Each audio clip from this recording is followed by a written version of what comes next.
otomatis ini ya, walaupun itu variabel, itu relatif harga tanah itu sesuai dengan hobinya atau tidak. Tapi di sisi lain, pada saat kita kembali lagi ke visi misi, kembali lagi ke RPJMD, aset ataupun infrastruktur yang kita bangun itu, kalau saya ada 5 usulan misalkan, saya berbicara skala prioritas dulu. Kemanfaatannya untuk apa? Kemanfaatannya untuk destinasi wisata yang kita bangun di situ dulu. Agar apa? Di sekitaran wisata ini nanti nilai jual ininya lebih tinggi. Bukan berarti nilai jual transaksinya loh ya, nilai jual potensinya tadi. Jadi kalau berbicara masalah harga tanah, saya nggak ingin ngomong lah. Nanti malah kalau saya harga tanah di sini tinggi-tinggi, orang warga saya nanti tanahnya malah dijual, deh.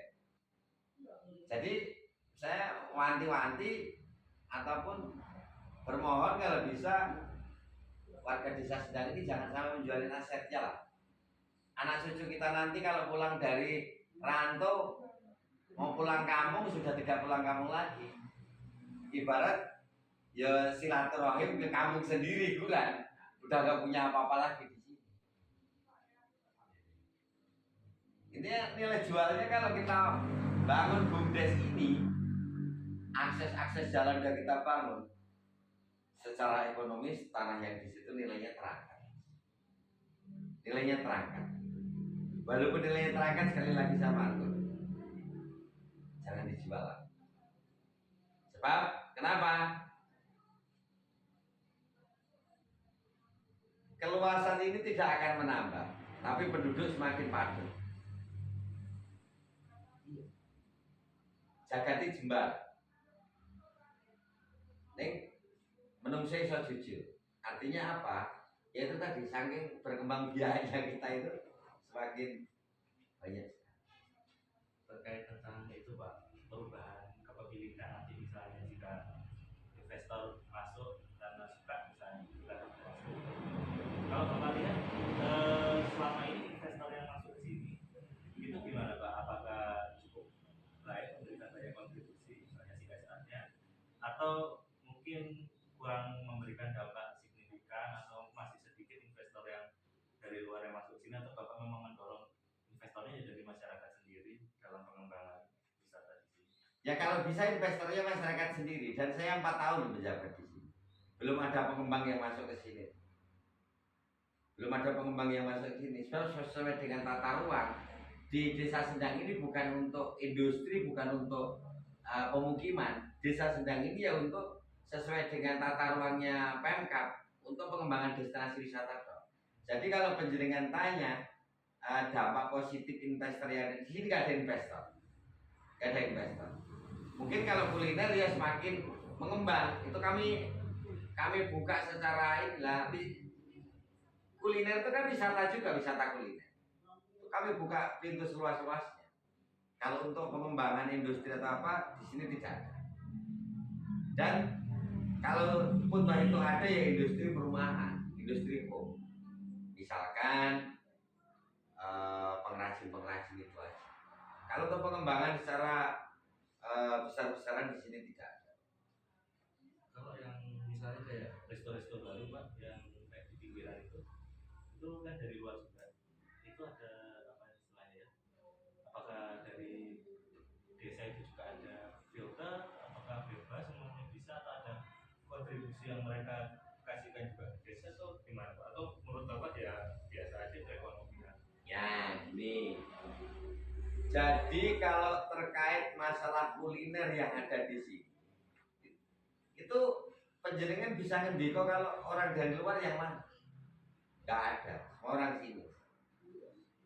Dan secara prinsip perizinan yang penting kan clear di sekitaran situ. Kepala desa salah dong kalau Pak RT, Pak RW-nya, masyarakat secara prinsip sudah tertera di situ tidak memberikan rekomendasi, salah. Saya mempersulit, saya merampas hak kemerdekaan setiap warga yang ingin usaha. Yang penting kan secara prinsip sudah diberi di situ. Nah, kalau terkait kontribusi kuliner sepanjang jalan ini tidak ada yang masuk ke desa. PAD masuk ke kabupaten, Tapi kan saya bangga. Bangganya apa? Bukan mendapatkan suatu upeti secara pribadi ataupun di pemerintah desanya, enggak. Minimal warga saya kan sudah bekerja di situ. Sekarang ada berapa puluh kuliner yang ada di sini. Kalau satu warung atau satu rumah makan bisa menyerap tenaga kerja warga di sini, 3 aja lah. 3 kalau ada 30 rumah makan, udah 90 orang. Kalau sehari kali 50.000 gitu aja, nggak usah mulu-mulu. Udah berapa? Jika itu tidak buka rumah makan di sini, warga saya mencari kerjaan kemana? Walaupun rezeki itu di mana-mana ada, ya toh? Artinya kontribusi yang masuk ke pemerintah desa bukan berupa finansial cash, tapi penyerapan tenaga kerja itu luar biasa. Saya berharap, monggo kita berlomba-lomba mengembangkan wisata kuliner yang ada di Desa Sendang. Kita sama-sama bersaing, tapi bersaingnya yang sehat. Dan masyarakat jangan tertipu. Di sini warung akan terbunuh ekonominya itu tidak. Justru membantu promosi untuk saingan. Promosi untuk saingan secara sehat. Contohnya, jenengan sudah buka di sini, saya buka di sebelahnya. Hari ini jenengan jajan ke sini, penjenengan penasaran. Besok saya tak ganti jajan ke sebelah. Membantu promosi enggak? Itu secara rasional saya berpikir. Ya kan? Nah, ini tinggal 2 pertanyaan singkat, Pak. Ya. Kira-kira menurut Bapak pengembangan BUMDes yang sekarang Ya. itu sudah berkelanjutan atau belum? Artinya berkelanjutan dari sisi misalnya ekonomi, sosial, maupun lingkungan. Kalau menurut Bapak cukup berhasil karena kenapa? Kalaupun kurang karena kenapa? Oke.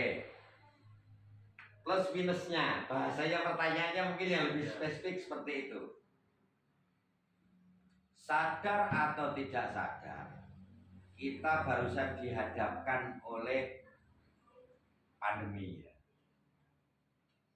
Dihadapkan oleh pandemi kurang lebih 2 tahun. Dampak negatifnya kepada BUMDes Desa Sendang ini itu luar biasa, lumpuh total. Sampai sekarang kantornya bisa buka, masih bisa menjalankan transaksi keuangan itu aja, alhamdulillah. Kami masih bisa bertahan membayar karyawan itu aja, alhamdulillah. Itu saldo yang ada dulu kita pakai. Transparansinya luar biasa di BUMDes. Kalau untuk rencana ke depan, ya sesuai dengan apa itu Undang-Undang 11 tahun 2021 kemarin, Badan Hukum BUMDes ini sudah punya. Jadi saat ini kami masih berdekatan bertahan aja dulu. Sebab wisata itu orang iso ngoyo, Mas.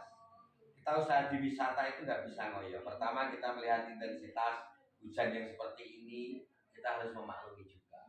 Kita harus memaklumi juga. Kalau untuk selama ini ya terpuruk sekali, sangat terpuruk.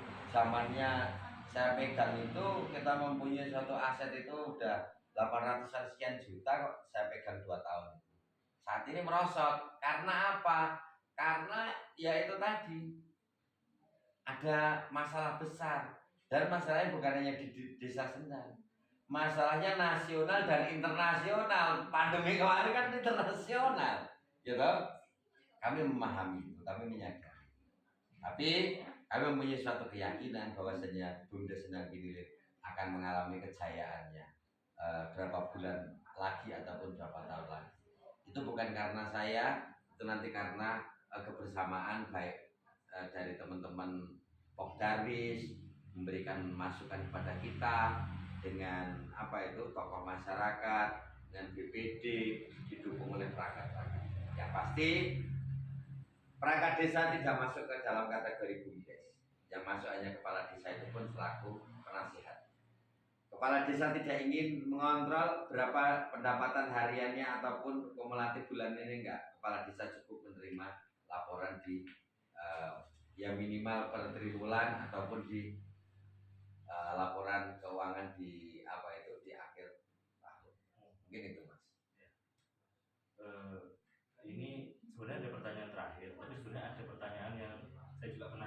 Ya. Itu bagaimana dulu awal ini sebenarnya bagaimana dulu awal mengembangkan BUMDes itu, inisiatornya gimana sampai bisa menggerakkan masyarakat, sebenarnya itu cerita yang penting yang belum saya dapat. Oh itu. Karena Ya. lahan ini Pak, kan melihat potensi lahan bisa dikembangkan, mengajak masyarakat itu. Maksudnya penjaringan ini atas inisiasi siapa? Atas inisiasi publik. Kenapa? Karena potensi alam di desa Sendang ini dengan sendirinya zaman tahun-tahun 2015-2016 ini sudah ada medsos tapi belum marak seperti sekarang ini toh. Itu orang itu semakin berduyun-duyun datang.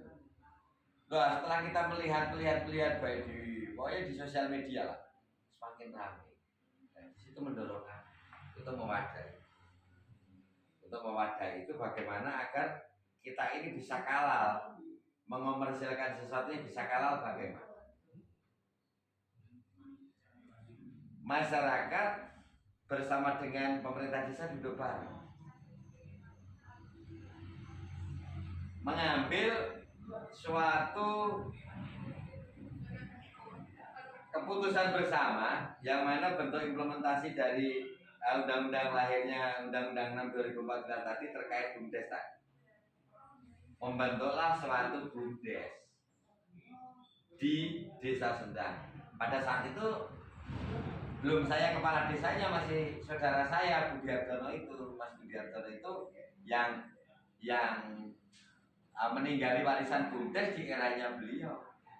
Ketuanya adalah saya. Penyertaannya model bagaimana Pak Polo? Penyertaannya model tidak ada, zero. Bisa nanti dicek di sejarah, bisa dicek di anggaran dasar rumah tangga kami. Di situ ada penyertaan modalnya itu berapa, terus sampai dengan grafiknya itu berapa, ada semua. Nggak akan luntur itu administrasi kami. Siap kami bertanggung jawab. Latar belakang saya aktivis, mohon maaf. Jadi terkait asas transparansi dan kejujuran ini skala prioritas bagi hidup saya. Ini seperti itu. Jadi Bapak yang menginisiasi untuk awal-awal. Bukan saya dong, bersama-sama. Kalau tapi kan ada penggeraknya kan Pak, karena kan BUMDes itu kan manajerial juga kan Pak. Iya, betul. Artinya yang meletakkan misalnya visi program yang mengarahkan itu, apakah kolektif misalnya ada berapa orang, misalnya 3 orang atau 5 orang? Ya jadi gini, yang namanya badan usaha milik desa itu di bawah naungan kepala desa, dalam arti penasehatnya ya. Di nanti lebih ininya kan ada nanti di struktural organisasinya itu kan. Pada saat itu memang saya meminta kepada Karang Taruna, kepada tokoh masyarakat, saya siap menjadi garda terdepan. Namun dengan demikian, penjenengan siap nggak membantu menjadi relawan selama 2 tahun? Nanti pendapatan kotornya berapa, untuk akomodasi nanti berapa, sisanya nanti berapa ya, untuk pengembangan asetnya. Yang mana pengembangan aset ini sudah ada plot-plotnya. Pada saat saya menjabat itu membuat suatu mini seolah-olah kayak master plan gitu. Profil company-nya udah kami buat, tapi kan di situ tidak kami hitung RAB-nya berapa, hanya gambaran yang kami tuangkan ke master plan. Pendanaannya dari mana? Ya dana berjalan. Setiap dapat uang ya kita belanjakan. Nanti di triwulan tinggal saya mendatangkan BPD, tinggal saya mendatangkan kepala desa untuk mendengarkan paparan saya terkait penyerapan ataupun pendapatan anggaran. Ini ya seperti. Berarti pertanyaan terakhir ini Pak, inovasi apa ke depannya yang ingin diwujudkan yang mungkin sekarang belum gitu ya Pak ya? Iya. Terutama misalnya diversifikasi usaha pengembangan lahannya, mungkin pengembangan lahannya pengen kegiatannya lebih macam-macam, atau apa mungkin potensi yang sebenarnya potensial tapi belum dikembangkan misalnya, atau ide gagasan apa yang ingin tapi masih belum gitu loh Pak, untuk depannya buat keberlanjutan BUMDes Oke, ini saya jawab, tapi sebelumnya saya mohon maaf kepada publik ya. Saya tidak kendor untuk menyampaikan rencana ke depan. Teman-teman di channelnya YouTube Desa Sendang ataupun di FB-nya Mas Karto, mohon maaf, saya tidak kendor, harus dicermati, harus digarisbawahi. Saya tidak kendor. Tetapi saya menunggu dulu, Mas. Bagaimana pengembangan revitalisasi waduk ini nanti? Yang mana kemarin sudah kami rencanakan, sudah dibuat suatu set plan dengan tim konsultannya nasional. Nanti pengembangannya sampai di puncak Joglo, jogging tracknya itu sampai di sana. Saya nggak ingin cerita mulu-mulu, nanti diketawain teman-teman ataupun netizen nanti kalau saya ceritanya mulu-mulu. Intinya saya tetap optimis. Desa Sendang 3, 4, 5, 6 tahun dan selanjutnya saya berharap semakin maju, semakin sukses, semakin jaya. Apa yang digaungkan semangatnya para pinter, para sepuh dulu, Argo Tirta Kuncaraning Projo nanti akan terwujud di Desa Sendang. Insya Allah seperti itu. Itu tidak karena saya, karena kebersamaan dari semua unsur masyarakat yang ada di Desa Sendang. Clear ya? Cita-citanya, rencananya seperti apa saya belum bisa jawab loh, mau mengembangkan ada pengennya. Saya menunggu akselerasi dari sini. Oke, clear ya? Jadi dari pemerintah dan juga dari iya. gitu ya. Udah kita buat suatu master plan dan membayar apa itu desainer seperti itu biayanya saya nggak berani ngomong loh, saya nggak bisa ngomong loh. Sebab bukan saya yang membayar loh ya, itu dari Kementerian PUPR loh. Jadi terima kasih kepada yang terhormat Kementerian PUPR khususnya pimpinan Pak Dirjen, Bu Dirjen yang sudah rawuh ke tempat kami. Jangan kapok, kami tunggu kerawan kedatangan penjenengan untuk melihat destinasi wisata alam kami, melihat Wonogiri dari ketinggian itu tidak dimiliki oleh desa lain, hanya di Desa Sendang. Betul, kurang lebihnya mohon maaf. Selamat siang. Assalamualaikum warahmatullahi wabarakatuh. Gitu,